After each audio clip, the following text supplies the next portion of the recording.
بسم الله الرحمن الرحيم. اللهم اجعله شهر عز للإسلام والمسلمين.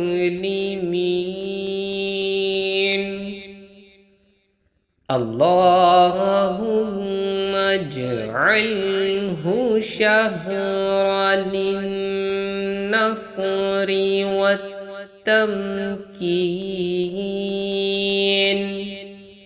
للإسلام والمسلمين